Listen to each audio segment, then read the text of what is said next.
남편에게 걸려온 전화에 아내는 화들짝 놀랄 수밖에 없었습니다. 남편이 발로 찬 건 다름 아닌 4살밖에 안 된 어린 딸이었기 때문인데요. 결혼 이후 6년 동안 지속된 남편의 폭행으로 어린 딸과 아내는 몸이 성할 날이 없었다고 합니다. 이제는 딸을 위해서 맞서 싸울 거라는 아내. 도대체 이들에게 무슨 일이 있었던 걸까요? 자, 가족 여러분 집중해 주십시오. 인간의 탈을 쓴 한 생명체 얘긴데요. 제보 사건입니다. 남편, 아빠란 자예요. 네, 이 제보자는 30대 여성입니다. 2017년 5월에 4살 연하 남편을 만나게 됐고요. 교제하고 한 1년쯤 지났을 무렵에 선물 같은 아기를 갖게 되어서 혼인을 하게 됐습니다. 그게 2018년 7월입니다. 그런데 문제는 결혼하고 나서 처음에는 장난으로 시작하는 것 같았던 이 폭행이 점점 심해졌다는 겁니다. 심지어 지금 우리 살짝 나왔습니다만 태어난 어린 딸에게도 폭행을 해왔다고 하는데 근데 문제는 지난해 11월에 이제 아주 큰 사건이 발생했습니다. 저 사진은 제가 보기도 너무 힘드네요. 길거리에서 남편이 이제 딸을 폭행을 했는데 그걸 어떤 지나가는 시민이 목격해서 목격자가 신고를 했다는 겁니다. 제보자는 놀라서 한달음에 딸이 있는 곳으로 달려갔는데 얘 모습 그리고 남편의 태도를 보고 정말 이루 말할 수 없는 분노를 느꼈다고 합니다.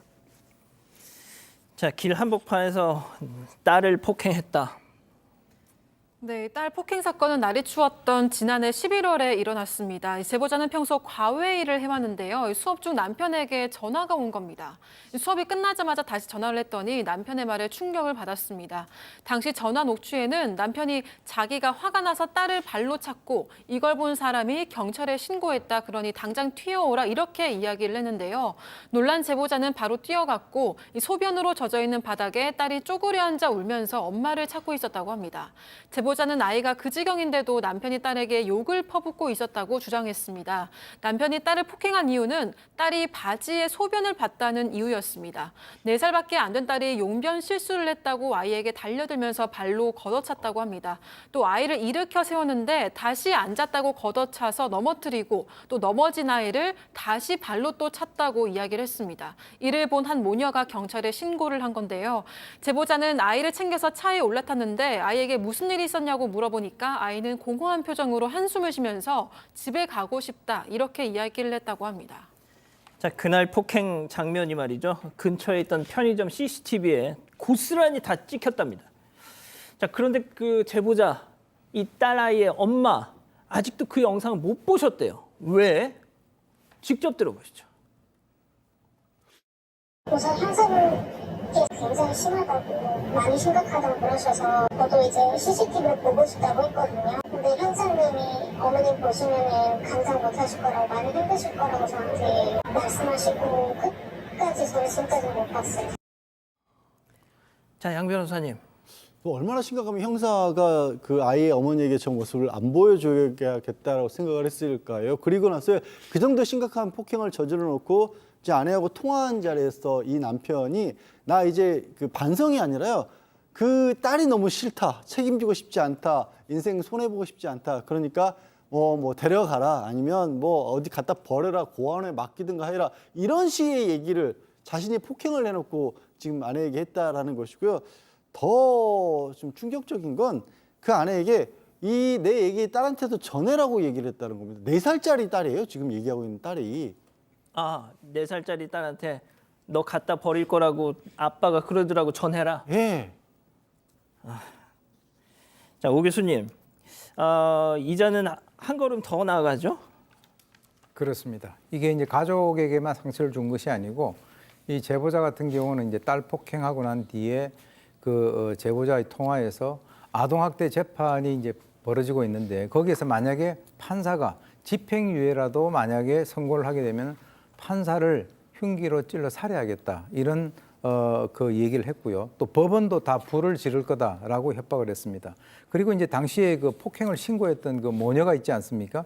그 사람들을 언급하면서 내가 흥신소를 찾아서라도 그 모녀를 찾아서 살해하겠다라고 얘기했고 그 모녀 때문에 자기 인생을 갖다 망쳤다라고 얘기하면서 그야말로 자기가 한 그 행동에 대한 반성보다는 오히려 딸과 이 신고한 모녀를 탓하기만 하는 그런 태도를 보였는데 글쎄요, 도무지 인간이라고 부를 수 없는 그 짐승보다도 못한 그런 과학적인 생명체라고 얘기를 할 수밖에 없고요.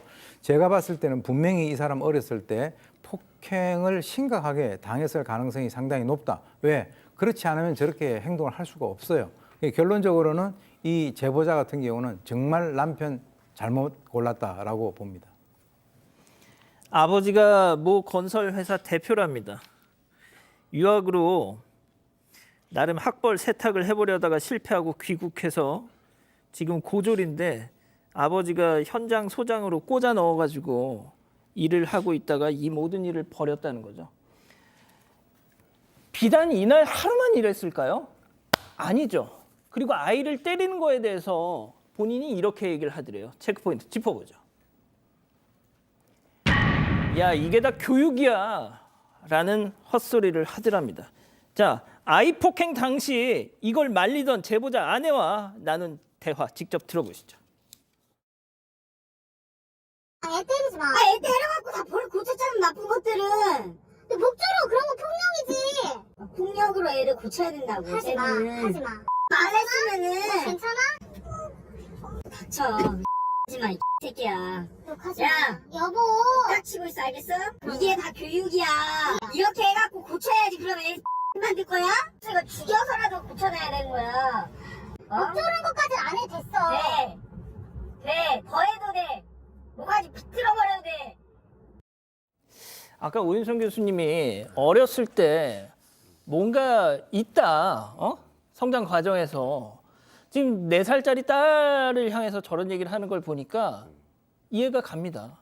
저도 충분히 그럴 가능성이 있다고 생각이 들어요. 아, 이게 지금 저도 듣고 있으면서도 이게 진짠가라는 의심이 들 정도의 말들이 지금 계속 나오고 있는데 아까 얘기했던 것처럼 저걸 교육이라고 그러잖아요.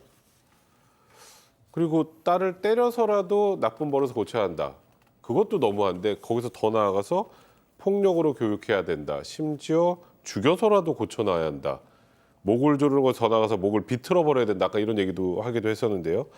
이제 그럼 제보자는 당연히 아이를 폭행하면 말리겠죠. 예. 그럼 제보자에게도 욕설을 퍼부었다고 합니다. 또 실제로 딸이 울면 목을 조르고 허공에 애를 던지기도 했다라는 게 제보자 주장인데요. 그래서 딸은 팔이 3번 빠지고 지금 4살입니다. 4살. 세상에. 저 무슨 다 큰 성인도 아니고요. 4살이에요. 다리가 부러지기까지 했었다고 합니다. 근데 문제는 이 남편이 헬스에다 격투기까지 배운 사람이라 굉장히 건장한 20대 아니겠습니까? 애가 멍이 없었던 날이 없었다고 합니다. 정말 제가 뭐라고 말을 해야 될지 모르는 그런 사건이네요. 자, 4살짜리 딸을 이렇게 두들겨 패는 이 남자, 과연 자기 아내는 또 이렇게 잘 건사했을까요? 그럴 리가 없겠죠. 들어보시죠. 그만해, 좀 나가. 야, 그만해가 아니라 아직각이야. 이 새끼야. 아우, 진짜 죽여버리고 싶네, 씨. 생각해, 씨. 쓰레기 같은 새끼가. 그냥 뒤져, 제발. 좀 설명 좀 해주시죠. 네, 제보자의 주장에 따르면 폭행이 시작된 건 제보자가 임신 중이던 때부터였다고 합니다. 제보자가 임신하면서 일을 그만두면서 돈을 못 벌게 되자 폭언 폭행이 시작됐다고 하는데요. 만삭이던 제보자의 배를 발로 차거나 아기를 죽일 목적으로 뒤에서 힘껏 밀쳤다고 주장을 했습니다. 또 출산 후에는 제보자가 수술을 받고 태어난 당일 남편에게 오늘은 집에 있어달라고 부탁을 했다는 이유로 폭행을 당했다고 주장했습니다. 또 말을 걸었다는 이유로 폭행당해서 응급실에 가는 일이 벌어지기도 했는데요. 또 한 번은 남편의 외할머니가 돌아가셔서 장례식장을 찾게 됐는데 남편이 제보자에게 부조금할 5만 원을 현금으로 달라고 했다고 합니다. 당시 제보자는 생활비도 받지 않고 경제적인 여유가 없었기 때문에 5만 원을 주면서 미안하지만 나중에 입금해 줄 수 있냐 이렇게 조심스럽게 물었다고 하는데요. 그런데 바로 폭행이 시작됐다고 합니다. 제보자는 폭행을 당하고도 장례식장에 들어가야 했다고 합니다. 자, 오 교수님 1심 판결이 최근에 있었죠? 네, 그렇습니다.